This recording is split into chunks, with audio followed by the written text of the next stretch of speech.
The coach laughed, not at anything in particular, just at the sight of him standing there. He didn't lower his voice. He didn't turn away.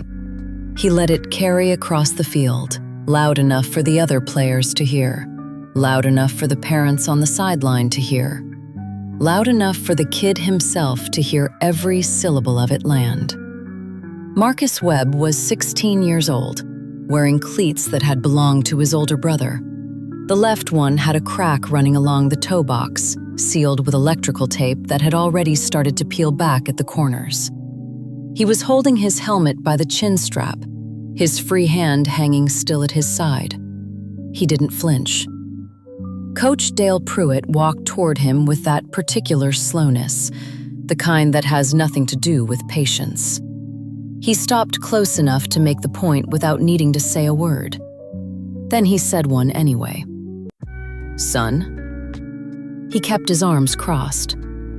"You're not good enough to play on this field." 3 of the assistant coaches stood behind him. 2 looked away. 1 didn't. The other players had gone quiet. 22 of them standing in a loose half circle at midfield, where warm-ups had stopped the moment Pruitt walked over. The field smelled of cut grass and damp clay. A sprinkler somewhere behind the south end zone ticked steadily in the silence. Marcus didn't argue, didn't look away, didn't give him anything to grab hold of. He just stood there, helmet in hand, cleats in the mud. Electrical tape holds the left one together. Pruitt turned back toward the group. "Anybody else need me to explain how tryouts work around here?" No one said a word. A man was sitting in the far corner of the bleachers, gray jacket, ball cap pulled low, a clipboard resting across his knees that nobody had seen him write on. He'd been there since before warm-ups started. Nobody knew who he was. Nobody had asked. But he hadn't taken his eyes off Marcus Webb since the boy walked through the gate. For 3 years, Marcus had been the first one on every field he'd ever stepped onto. For 2 years, he'd been training at 5 a.m. in a parking lot behind his grandmother's apartment building in East Houston. No coach, no team, no one watching. For the past 8 months, he'd been studying game film on a cracked tablet, the same 8 plays, the same footwork, the same release point, night after night until he could run them in his sleep. Pruitt walked back toward the 50-yard line. Marcus put his helmet on. Nobody in that parking lot on Garfield Avenue knew Marcus was there. That was the point. He'd set the alarm for 4:47 every morning. Not 4:45, not 5 o'clock. 4:47, because that was the exact time it took to lace up, slip out the apartment door without waking his grandmother, and reach the far end of the lot before the first delivery truck came through. He had 13 minutes before the lot got busy. 13 minutes of clean, empty asphalt where nobody could see him, nobody could tell him to stop, nobody could make a decision about what he was or wasn't. He used every second of it. His grandmother, Ida Webb, had raised him in apartment 4B at the Garfield Arms since he was 9 years old. 1 bedroom. 1 window faced the parking lot. A kitchen table where she sat every morning before he woke up, already dressed, already drinking coffee she'd made at 5 a.m., even on Sundays, because that's what she did, what she'd always done, what nobody had ever needed to explain to her as a habit because it simply was one. Ida had worked as a school custodian for 26 years. Same building, same floors. She retired with a plaque they hung in the main office hallway that Marcus had seen exactly once, the day they put it up. She never mentioned it. She just kept waking up at 5 a.m., kept making the coffee, kept paying the electric bill, kept showing up to every single thing Marcus ever did, as if missing it wasn't a category that existed for her.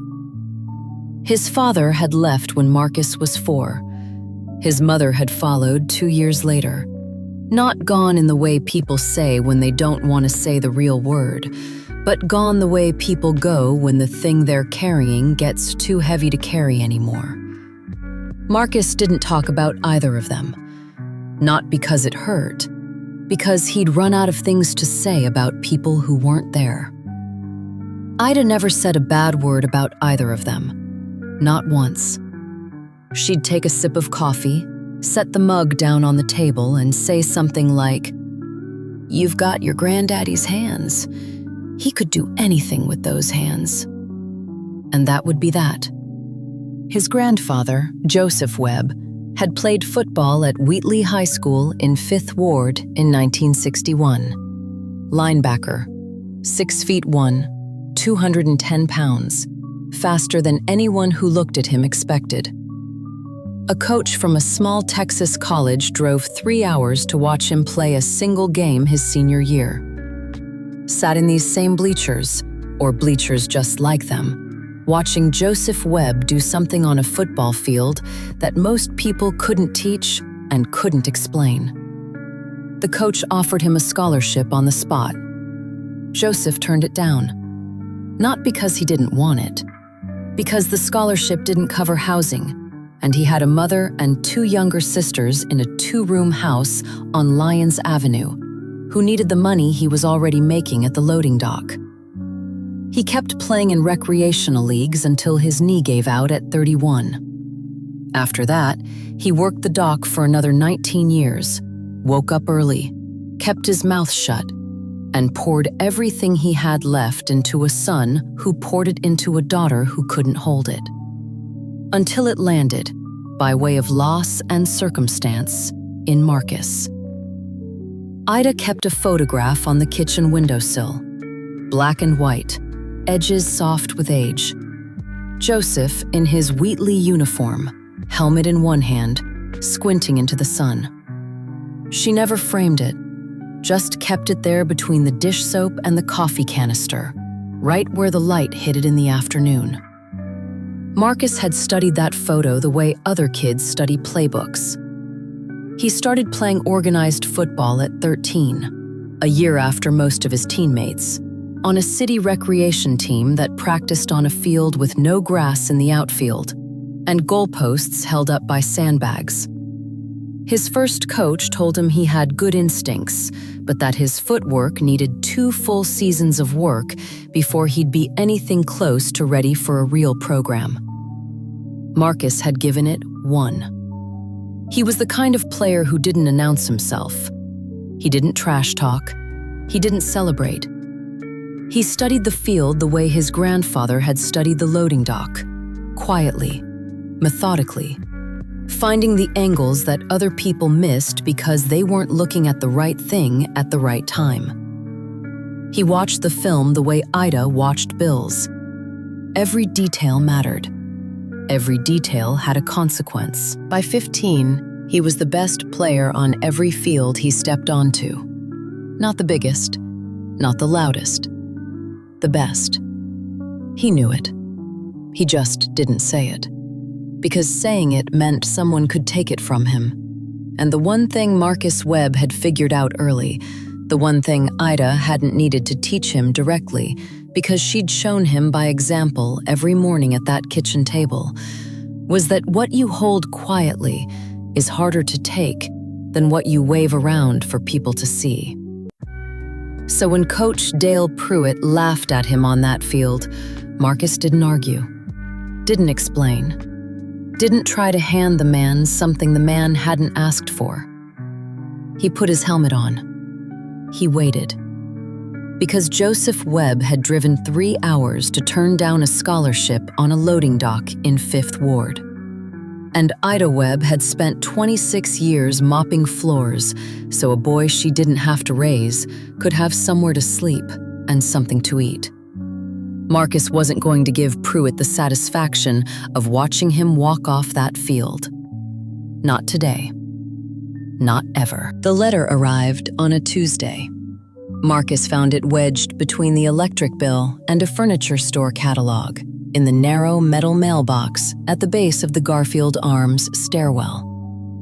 It had no return address, Just his grandmother's name, typed across the front, in a font that looked like it had come from an old machine. The kind that leaves the letters slightly uneven, the ink a little heavier on one side than the other. Ida Mae Webb, Apt 4B. He brought it upstairs without opening it, set it on the kitchen table next to her coffee mug, went to his room and started his evening film session. Same 8 plays, same footwork, same release point. Ida opened it while he was in there. She didn't call him. She didn't say anything.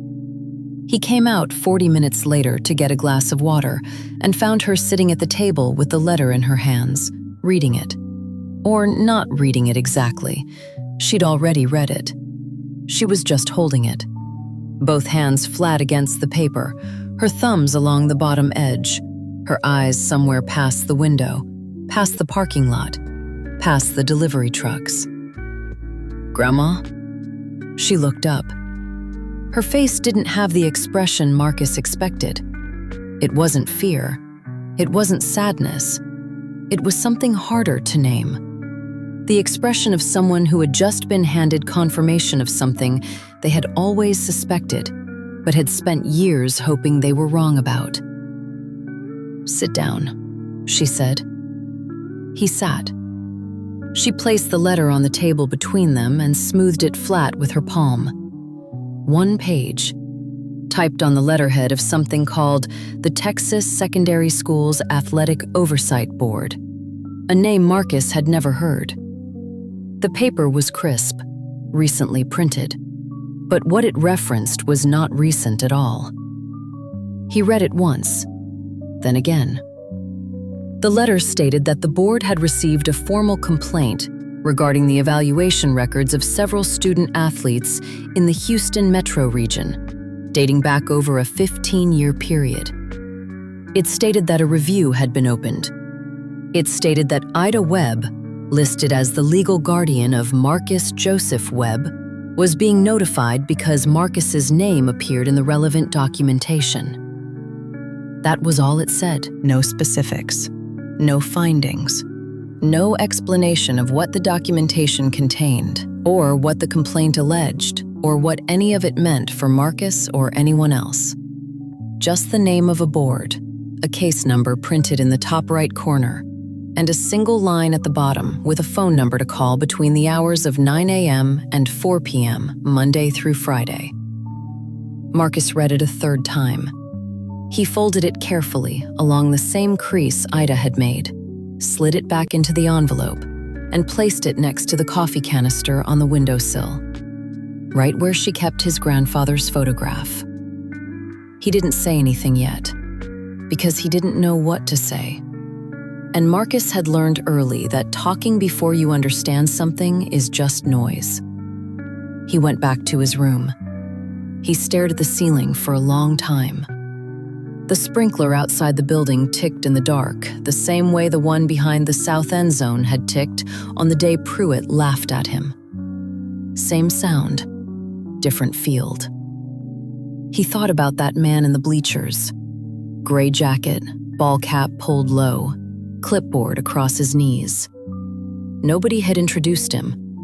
Nobody had explained what he was doing there. But he'd been watching. Not the drills, not the other players. Marcus. And then he thought about something Pruitt had said. Not on the day of tryouts, but 2 weeks before. Marcus had overheard it from the hallway outside the coach's office, not eavesdropping, just passing. Pruitt's voice carried through the gap in the door the way voices do when someone doesn't think anyone's listening. "That kid doesn't have the evaluation scores to be on this roster. I don't care what he looks like on the field." Marcus had kept walking, filed it away, said nothing, but now the letter was on the windowsill, and the phrase, "evaluation records," were sitting in his chest like a stone. The next morning, he called the number on the letter from the apartment landline while Ida was in the kitchen. He waited 11 minutes on hold before a woman answered. He gave her the case number. She asked for his date of birth, his school district, his guardian's name. He gave her all three. She was quiet for a moment. Then she said, "I can confirm the case is open, but I'm not able to share documentation over the phone. You'd need to submit a written records request." "How long does that take?" 4 to 6 weeks. He thanked her and hung up. 4 to 6 weeks. He wrote the records request that afternoon by hand on notebook paper, copied it twice, mailed one to the address on the letterhead, kept one in his room, gave one to Ida. She held her copy the way she'd held the letter, both hands flat, thumbs along the bottom edge. "Your grandfather," she said, not looking up from the paper. "I know," Marcus said. She looked at him then, and there was something in her eyes that wasn't grief and wasn't anger. It was recognition, the specific expression of someone watching a pattern complete itself in a person they love, and being unable to stop it and unwilling to look away. She put the copy in the kitchen drawer, underneath the utility bills, behind the takeout menus. Marcus went to the parking lot at 4:47 the next morning. 13 minutes. Clean asphalt. Nobody watching. He ran every route he knew. Twice. When he was done, he stood at the edge of the lot, breathing hard, looking at the pre-dawn sky over Garfield Avenue. The case number was already memorized, had been since the first read. He just needed to know what it meant. Here's what nobody tells you about systems designed to keep people out. They don't announce themselves. They don't put up signs. They don't send someone to your door with a clipboard and a list of reasons why you specifically are not welcome. That would be too obvious, too easy to fight. What they do instead is quieter. They build evaluation frameworks with subjective scoring windows wide enough to park a truck through. They create oversight boards with names that sound official and phone numbers that put you on hold for 11 minutes. They generate paperwork that references documentation you're not allowed to see and send you to request forms that take 4 to 6 weeks to process and arrive, if they arrive at all, with sections already redacted. They make the maze look like a building, and then they watch you walk into walls and call it a fair process. Marcus Webb had walked into exactly 0 walls, not because the maze wasn't there, because he'd been watching the walls long enough to know where the gaps were. The records request was in the mail. The case number was memorized. The letter was on the windowsill next to his grandfather's photograph. He had time. He had patience. He had 13 minutes every morning on clean asphalt before the delivery trucks came through. What he didn't have yet was the document.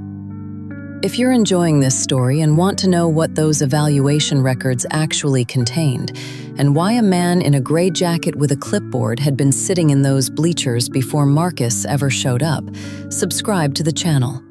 What comes next is going to change everything you think you know about how this story ends.